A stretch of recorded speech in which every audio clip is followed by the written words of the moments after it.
हिमाचल प्रदेश में चारों उपचुनाव कांग्रेस के जीतने के बाद मोदी सरकार के ऊपर पहली डोज का असर हुआ है।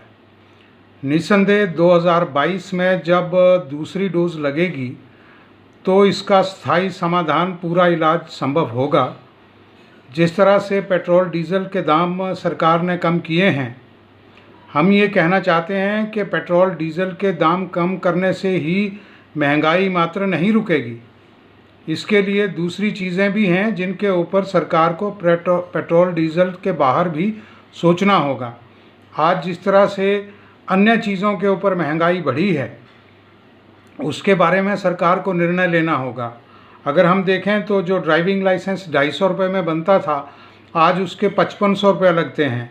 स्टील की कीमत 3600 रुपये थी, जो अब 6500 रुपये हो चुकी है। रेत की एक ट्राली जो 1500 रुपये की आती थी, अब 6000 रुपये में आती है।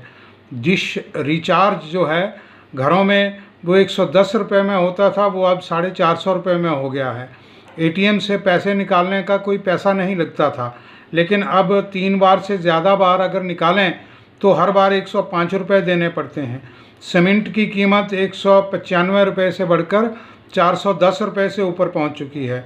यही नहीं, अगर हम देखें तो मोटरसाइकिल एक जो ख़रीदते थे मध्यम वर्ग के लोग, वो 50,000 का था, अब 90,000 का हो चुका है। 350 रुपये का जो गैस सिलेंडर था, अब 965 रुपये तक उसकी कीमत पहुंच चुकी है। मोबाइल इनकमिंग फ्री हुआ करती थी, लेकिन इनकमिंग जारी रखने के लिए अब हर माह जो है वो 49 रुपये देने पड़ते हैं। देश के ऊपर सन 2014 में 2.5 लाख करोड़ रुपए कर्ज था, जो अब बढ़कर जो है वो 25 लाख करोड़ हो चुका है। बेरोज़गारी की अगर हम बात करें तो ये 2% दर हुआ करती थी, जो अब बढ़कर 22% हो चुकी है।